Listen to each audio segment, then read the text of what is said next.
When Rand asked me to speak, by the way, the due date is December 10th. So, and if my wife had it her way, I would not be here today. She is ready. She's ready.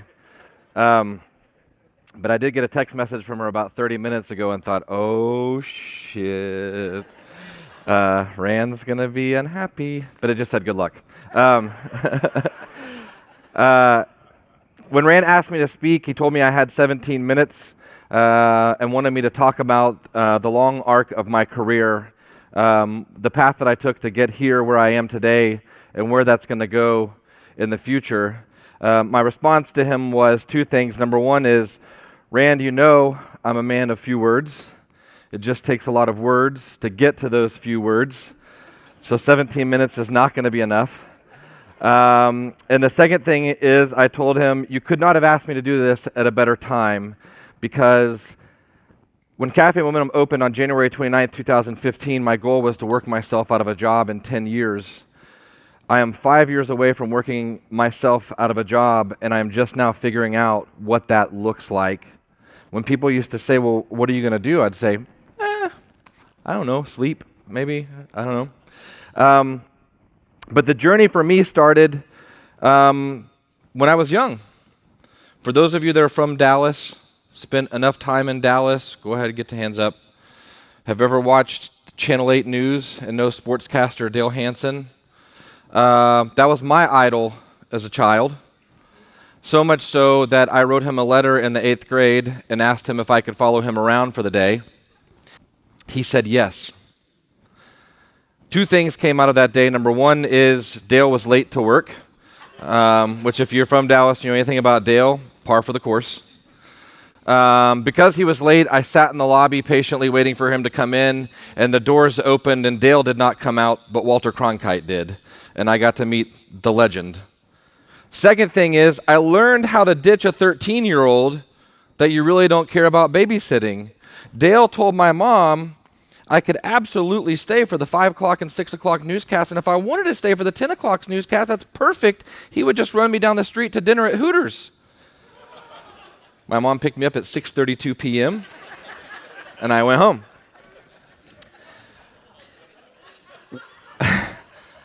When I was getting ready to graduate high school, I didn't want to be Dale anymore. I didn't know what I wanted to do with my life. I knew that I had to go to college because I grew up in a house where going to college was mandatory. Where graduating from college and entering the workforce was mandatory. No idea what I wanted to do. I spent 2 years taking all of the basics and passing them because that was a requirement as well. And at the end of 2 years, you got to figure out what you want to do. Well, I had taken an English literature class and was pretty fascinated with the Welsh poet Dylan Thomas. I also liked the ladies.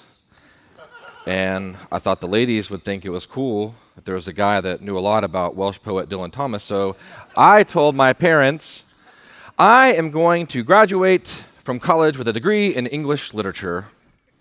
They were thrilled. Thrilled.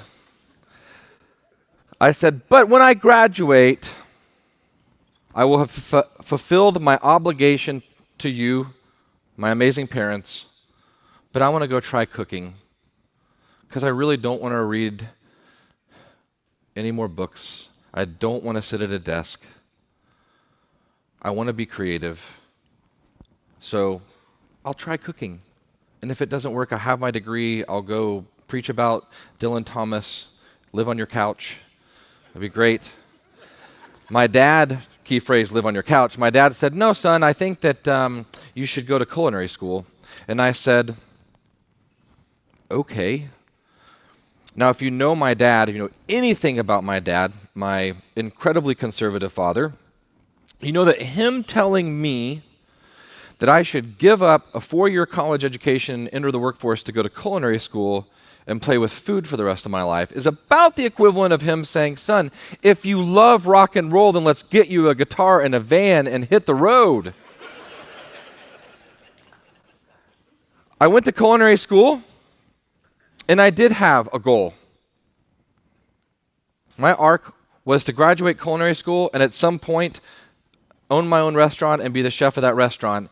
And if you've ever read Outliers by Malcolm Gladwell, then literally about 8 years in, which is equivalent in the restaurant world when you work 100 hours a week to 10,000 hours, I sold my house, took all the equity out of it, took out a loan, and bought into a restaurant here in uptown Dallas called Parigi.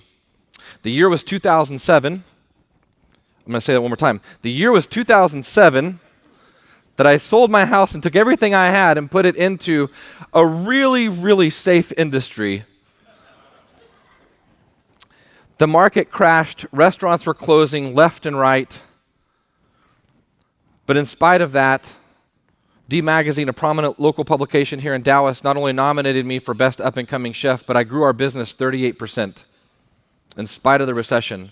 It was in the first year of ownership that I was volunteered by a friend to go out to a Dallas County Juvenile Detention facility and teach 8 young men how to make ice cream for an ice cream competition at the Dallas Farmers Market. The moment that I met these 8 young men, I was simultaneously excited and ashamed. I was ashamed because the moment I met them, I realized that I had stereotyped them before I had ever met them. The way they walk, the way they talk, thug, gangsta. My joke is I knew I was wrong because all 8 of them looked me in the eye and called me sir. 23 years of cooking in kitchens, I've been called a lot of names in a lot of languages in a lot of kitchens, not sir, in no language. That shame, however, led to humility, and that humility led me to listen more than I talked, which, if you know me, anything about me, is a monumental feat. And I listened. We made ice cream. They tasted fresh raspberries for the first times in their lives. They trusted me and tried fresh tarragon, even though they thought I was trying to make them eat grass. And I listened to them tell me who they were, why they were, how they were. 2 days later, these 8 young men are bussed down to the farmer's market, and they're standing so proud. They have stained khaki pants, tattered white t-shirts, and they're standing alongside college culinary students with the salt and pepper pants, the clean, crisp chef coat. Some of them had on those stupid tall hats. And those young men were so proud.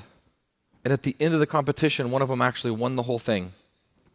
And when he won, he came running up to me and he's screaming in my face, "Sir, I just love to cook." And I just screamed right back at him, "Sir, me too." I was like, finally, I've met my spirit animal, like I know. He said, "I just love to make food and give it to people and put a smile on their face." And I thought, how dare you ever stereotype this sweet kid. It also resonated in me because my love for cooking doesn't come from my love for eating, contrary to public opinion. It comes from Sunday suppers at my grandparents' house every Sunday with my mom and dad and aunts and uncles and cousins growing up. I got it. He said, "When I get out, I'm going to get a job in a restaurant. Sir, where do you think I should work, Wendy's or Chili's?" And I heeded the advice of my father and said, "Sir, whoever hires you first and whoever pays you the most money second." And I left, and he left, and he went back to jail, and I went home. And on my drive home, my excitement turned to sadness. Because as I used to sit there and think, he's going to go right back to the same house, street, neighborhood, school, gangs, poverty, etc., etc.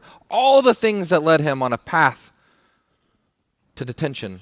Nothing changes, just that he's been absent for several months, a year. And then I started thinking about 16-year-old him and 16-year-old me. I don't know anybody else in this room might have the same predicament as me, but there are many a times when I was 16 years old that I should have gone to jail just for being a jerk. But I never did. Why didn't I? Because of the color of my skin, because of the socioeconomic class I was born into, because of the part of town I was born into. Why did he? Because of the color of his skin, the socioeconomic class he was born into, the part of town he was born into. And I remember thinking to myself, that's not right.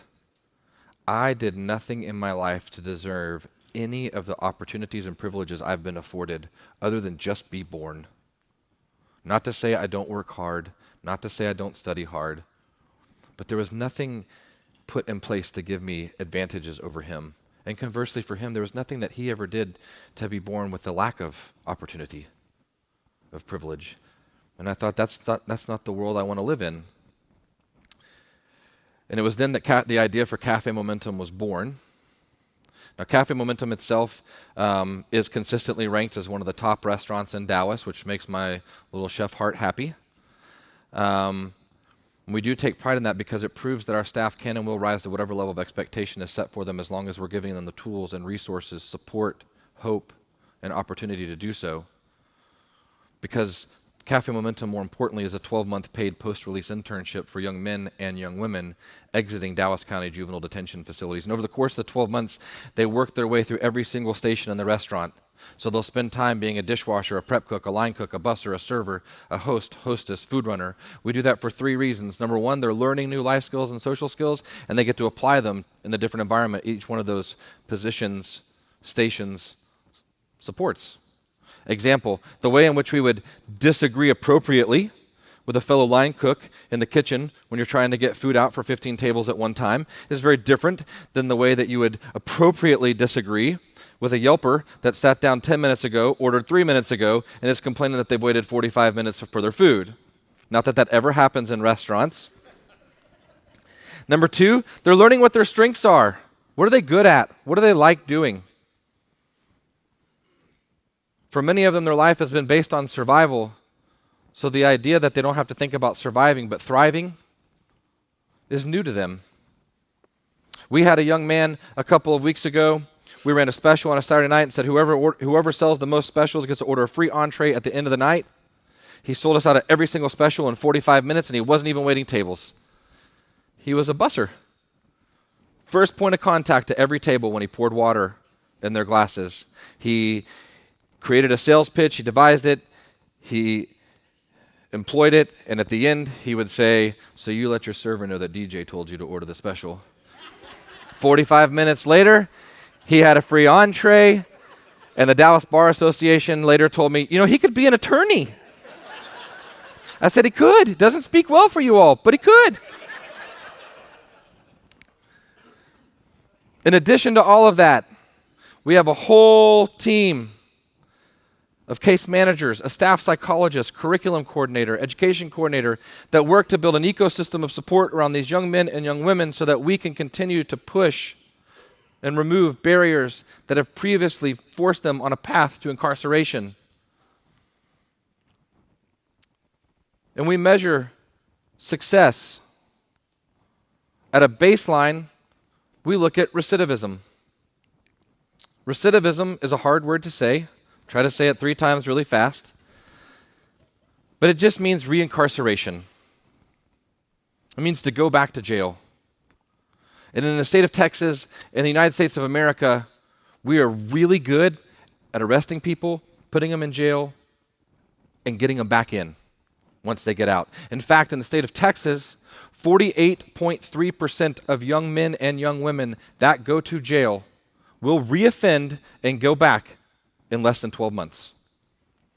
I'm going to say it again. Half the kids in our state that go to jail once will be back in jail in less than 12 months. And in this state, we pay $127,000 to lock them up. Now, I'm not a financial wizard, but $127,000, 50-50 chance that we're going to pay another $127,000. Now we've invested $250,000 in like a year and a half to do what?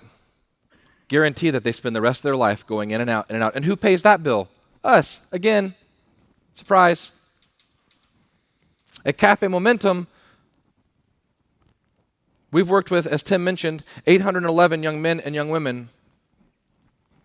And our recidivism rate is 15.2%, which means that when we elected our new mayor, Eric Johnson, we catered an event that welcomed the new mayor and the new city council people, and 2 of our young men, it was like a proud father moment, they followed him around in his security detail and harassed him for 30 minutes, letting him know that he owed me a check for $34 million and they would be happy to take it off his hands and go ahead and give it to me that day. Still haven't seen that. But the path to getting the restaurant open wasn't easy.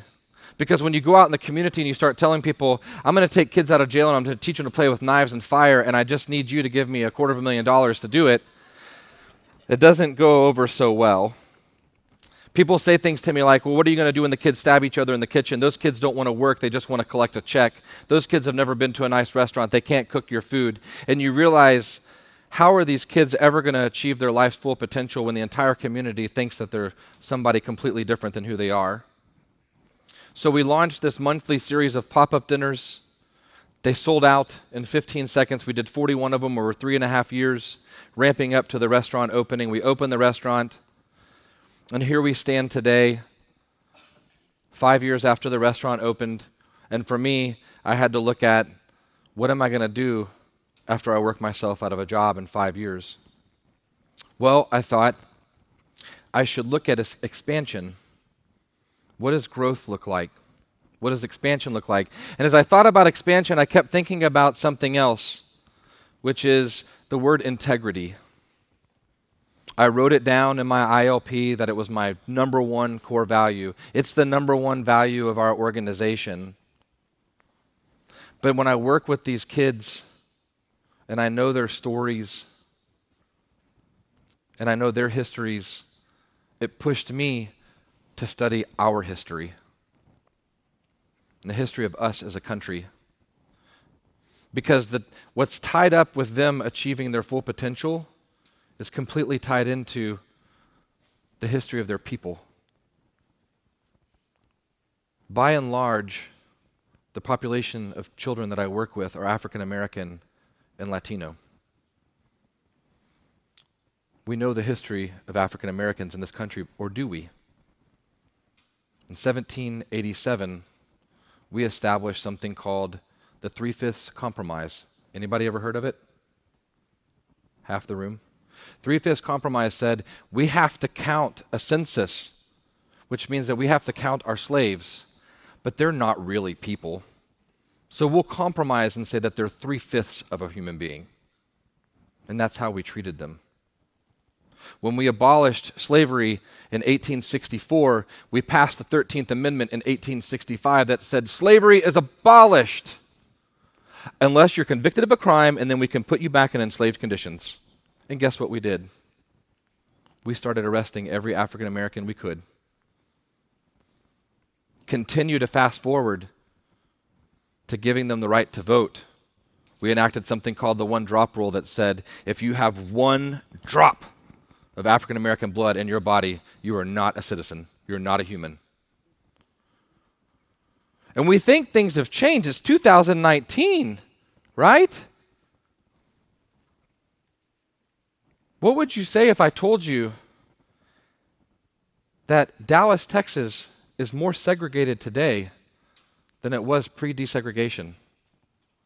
What would you say if I told you that as we sit in downtown Dallas today, 55% of our population lives north of downtown, and 45% of our population lives south of downtown?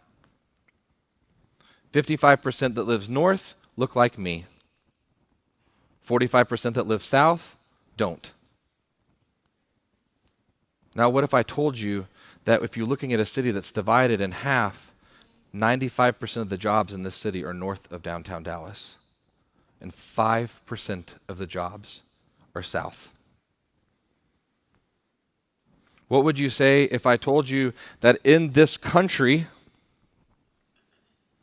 African Americans make up 12.2% of the population and Hispanics make up 16.7%? Less than 30% of the population of this country are people of color. However, pick a city: Dallas, Texas; Houston, Texas; Oklahoma City; San Francisco; Boston; New York City. 4 out of 5 people in those cities living in poverty are of color.